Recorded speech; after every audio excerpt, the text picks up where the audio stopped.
Hello everyone. आज हम power sharing का नेक्स्ट पार्ट करेंगे, जिसके अंदर हमारा टॉपिक है एकोमोडेशन इन बेल्जियम। अब जो एकोमोडेशन इन बेल्जियम है, इसके अंदर जो वहाँ के लीडर थे, बेल्जियन जो लीडर थे, इन्होंने 1970 से लेकर 1993 के बीच में जो इनका कॉन्स्टिट्यूशन था, इसको 4 बार रिवाइज किया, यानी कि इसके अंदर अमेंडमेंट किए गए, यानी कि बदलाव किए गए। और ये बदलाव कैसे किए गए कि भी जो लोग बाग थे, वहाँ के रहने वाले लोग थे, उनके अनुसार इसको चेंज किया गया। मेन मकसद क्या था इसका कि सभी लोगों को सेटिस्फाई करना था।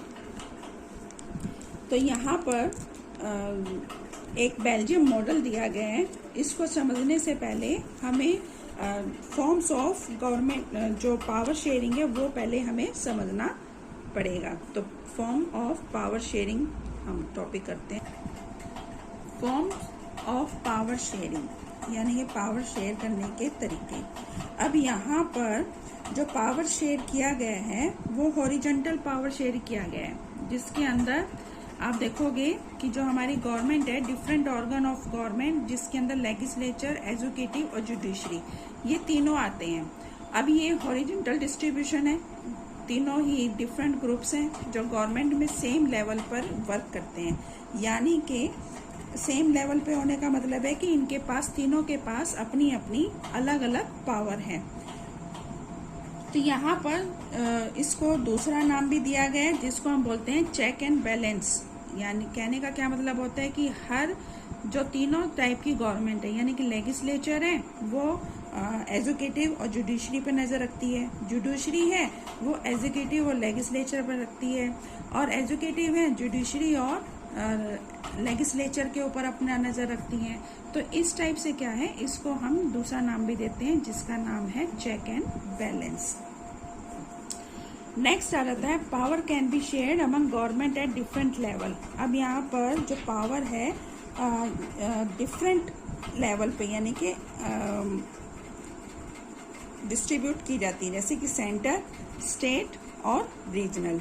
अब इस गवर्नमेंट को जो पावर्स होती हैं regional level, called by different name in different country. India के अंदर हम इसको स्टेट गवर्नमेंट भी बोलते हैं।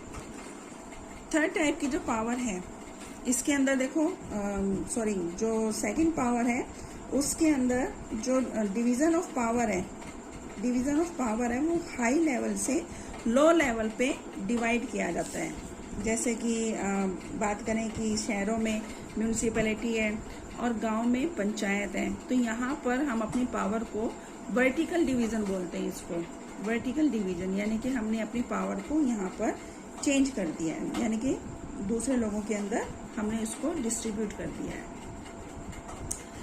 अब थर्ड टाइप की जो गवर्नमेंट है, इसमें जो कंट्री में रहने वाली जितनी भी कम्युनिटीज हैं वो सारी को रिप्रेजेंट करते हैं। गवर्नमेंट में रिजर्व कॉन्स्टिट्यूंसीज होती हैं। ये आप 9th क्लास में पढ़ चुके हो कि रिजर्व कॉन्स्टिट्यूंसीज क्या होती हैं।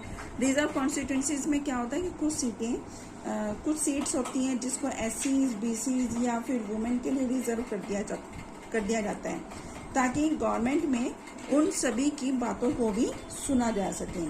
इसको हम कहते हैं रिजर्व कॉन्स्टिट्यूशन। फोर्थ टाइप की जो पावर शेयरिंग है वो इंश्योर करता है कि जो पावर है किसी एक के पास ना रहे, बल्कि सभी के बीच में इक्वली शेयर हो सके। जैसे कि पॉलिटिकल पार्टी के बीच में कंपटीशन होता है, तो इसमें इंश्योर रहता है कि हर पार्टी को जीते, ताकि सभी को जो जीतने का मौका है वो बराबर मिले। इसके अंदर प्रेशर ग्रुप्स आते हैं। अब प्रेशर ग्रुप्स किसके हैं? ट्रेडर्स के हैं, यानी कि व्यापारियों के, बिजनेसमैन जो बिजनेस करते हैं, इंडस्ट्रियलिस्ट जो इंडस्ट्रीज चलाते हैं, फार्मर्स, आप देख भी रहे हो कि अभी फार्मर्स का भी आंदोलन चल रहा है। तो इस टाइप से क्या है कि प्रेशर ग्रुप्स होते हैं जो कि गवर्नमेंट में प्रेशर्स बनाते हैं, ठीक है, और एक गवर्नमेंट की पॉलिसी पे पर इफेक्ट डालते हैं, यानी कि प्रभाव डालते हैं। और इसके अलावा डिसीजन मेकिंग जो प्रोसेस है उसके ऊपर भी इफेक्ट डालते हैं। तो ये जितनी भी पावर शेयरिंग है, जो जितना भी है उसके अंदर ये असर डालते हैं। अब आपको समझ में आ गया होगा कि पावर शेयर कितने प्रकार के होते हैं। हमने अभी पावर जो शेयरिंग है वो 4 टाइप की पावर शेयरिंग पढ़ी है, horizontal, vertical, different social groups जिसके अंदर कम्युनिटी गवर्नमेंट होती है, और चौथा हमने पढ़ा प्रेशर ग्रुप्स। तो ये 4 टाइप की हमने गवर्नमेंट पढ़ी है अभी।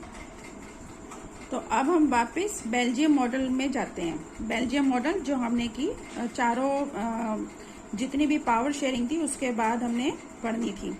तो बेल्जियम मॉडल है उसके बारे में देखते हैं। अब देखो, डच और फ्रेंच स्पीकिंग जो कॉन्स्टिट्यूशन है उसके अकॉर्डिंग फ्रेंच और डच स्पीकिंग इक्वल नंबर में रहेंगे। यानी कि इन्होंने एक अपना एक जो मॉडल बनाया है, यानी कि मॉडल बनाने का मतलब है कि इन्होंने एक इस टाइप का कॉन्स्टिट्यूशन बनाया है जिसके अंदर फ्रेंच स्पीकिंग और डच स्पीकिंग इक्वल नंबर में रहेंगे। इक्वल नंबर का मतलब है कि जितने मेंबर फ्रेंच स्पीकिंग के रहेंगे उतने ही मेंबर डच स्पीकिंग के रहेंगे। तो यहाँ पर कुछ स्पीकर्स जो लेवल है बनाने के लिए, अगर कोई भी हमें चेंज करना है तो यहाँ पर यानी कि स्पेशल लॉ बनानी है, तो स्पेशल लॉ बनाने के लिए हमें मेजॉरिटी मेंबर का सपोर्ट चाहिए। सीधी सी बात है। अगर मान लो हम हिंदू इंडिया की बात करें, अगर इंडिया में हम रह रहे हैं तो हमारी भाषा को या ज़्यादा इम्पोर्टेंस दी जाएगी बजाय मुस्लिम या फिर क्रिश्चियन भाषा की को।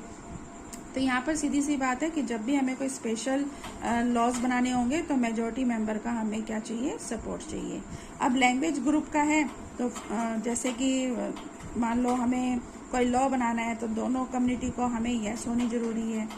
अब दूसरे लेवल पे देखें, जो सेंट्रल गवर्नमेंट है उसके पास पावर स्टेट है, तो गवर्नमेंट जो जितने भी इक्वलिटी दी गई है वो यहाँ पर शो करता है। यानी कि जो गवर्नमेंट है, स्टेट गवर्नमेंट है, वो यहाँ पर सबऑर्डिनेट कर रहा है। अब यहाँ पर ब्रुसेल में देखें तो ब्रुसेल में सेपरेट गवर्नमेंट है जहाँ दोनों कम्युनिटी के इक्वल रिप्रेजेंटेटिव हैं, यानी कि रिप्रेजेंट कर रहा है, यानी कि हिस्सा कर रहा है। अब जो फ्रेंच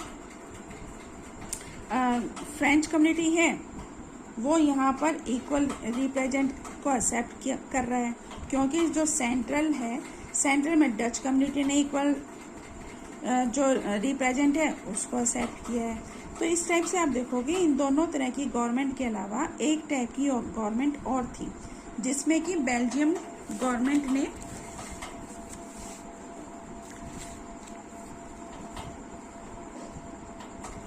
बेल्जियम गवर्नमेंट में कम्युनिटी गवर्नमेंट कहते हैं, जिसको कम्युनिटी गवर्नमेंट कहते हैं। कम्युनिटी गवर्नमेंट में क्या था, एक तरह की लैंग्वेज जो कम्युनिटी थी, एक तरह की लैंग्वेज जो कल्चर था, उसके अंदर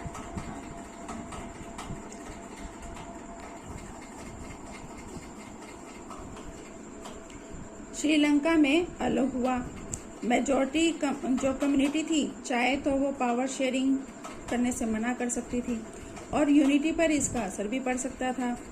ठीक है, तो यहाँ पर अगर आप देखोगे तो बेल्जियम और श्रीलंका इन दोनों ने जो तरीका अपनाया है उससे डेमोक्रेसी भी रही है और पावर शेयर भी सही तरीके से रहा है, तो जिसकी वजह से यहाँ ज्यादा। अब आ जाता है why power sharing is desirable. हमें पावर शेयरिंग क्यों चाहिए, किस वजह से चाहिए। तो पावर शेयरिंग तो देखो हर जगह चाहिए, ठीक है ना। तो पावर शेयरिंग के 2 रीजन है। पावर शेयरिंग के 2 रीजन है। पावर शेयरिंग का पहला रीजन है कि पावर शेयरिंग की वजह से जो सोशल ग्रुप्स हैं उनके अंदर कॉन्फ्लिक्ट्स नहीं होते, यानी कि झगड़े फसाद नहीं होते। और जो सीधी सी बात है, जो कॉन्फ्लिक्ट्स होते हैं वो वायलेंस को और पॉलिटिकल इंस्टेबिलिटी को बढ़ावा देती है। ठीक है, तो यहाँ पॉलिटिकल स्टेबिलिटी है उसको भी हमें रखना है। तो ये शॉर्ट रन में लगता है कि जो मेजॉरिटी कम्युनिटी है उनके रूल में क्या कमी है, लेकिन अगर हम लॉन्ग रन में देखें तो ये समझ में आ जाता है कि सभी की जो पावर है वो हमें यहाँ मिलनी चाहिए, यानी कि सभी को इक्वल पावर शेयरिंग मिलनी चाहिए। अब यहाँ पर देखेंगे कि सेकंड जो पॉइंट है, पावर शेयरिंग अच्छी होती है, डेमोक्रेसी में भी अच्छी होती है। डेमोक्रेसी में क्या होता है, सभी को अपना लीडर चुनने की फ्रीडम होती है, यानी कि राइट टू वोट हो जाता है। अब क्योंकि वे सभी के लिए लॉज बनाते हैं, जो भी हम लीडर को चुन रहे हैं वो हमारे लिए क्या बनाएगा, लॉज बनाएगा, कानून बनाएगा। और कानून उनके लिए भी बनेंगे जिन्होंने उसको वोट दिया है, और उसके लिए भी बनेंगे जिसने उसको वोट नहीं दिया है। क्योंकि डेमोक्रेटिक गवर्नमेंट होती है, उसके अंदर लोगों को कंसल्ट होना पड़ेगा, यानी कि उनकी राय लेनी पड़ेगी। गवर्नमेंट को लेजिटिमेट गवर्नमेंट बनानी पड़ेगी जिसमें सिटीजन पार्टिसिपेट करें। उनकी भावनाओं का भी यहाँ पे रिस्पेक्ट करना पड़ेगा, उनकी राय भी लेनी पड़ेगी। यानी कि जो डेमोक्रेटिक गवर्नमेंट है उसके अंदर ये सारा कुछ यहाँ पर पार्टिसिपेट करना पड़ेगा। अब यहाँ पर एक अलग टॉपिक बन जाता है कि क्या रीजन है। पहला है प्रूडेंशियल और दूसरा है मॉरल। तो यहाँ पर दो रीजन बन जाते हैं, यानी कि हमारा नैतिक और युक्तिपरक या विवेक, इन दोनों का यहाँ पर एक क्वेश्चन बन जाता है कि यहाँ इनका क्या रोल है। तो देखो सीधी सी बात है, जो प्रूडेंशियल जो हमारा सोचने का तरीका है उससे हम ये निष्कर्ष पे पहुंचते हैं कि हम पर दबाव का कोई इफेक्ट पड़ेगा। क्या कोई दबाव डालेगा तो उसका इफेक्ट पड़ेगा।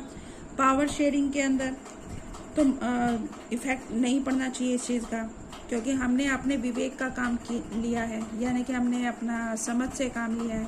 हमने किसको वोट देना है ये हमने सोच समझ के वोटिंग करी है। अब जो हमारा मॉरल है वो इस बात पे जोर देता है कि पावर शेयरिंग जो वैल्यूएबल है, यानी कि किसी कंट्री ने कंट्री के लिए यहाँ पे वैल्यूएबल है, यानी कि क्या जो कंट्री है वो नैतिक स्तर पर हमारे लिए सही तरीके से डिजायरेबल है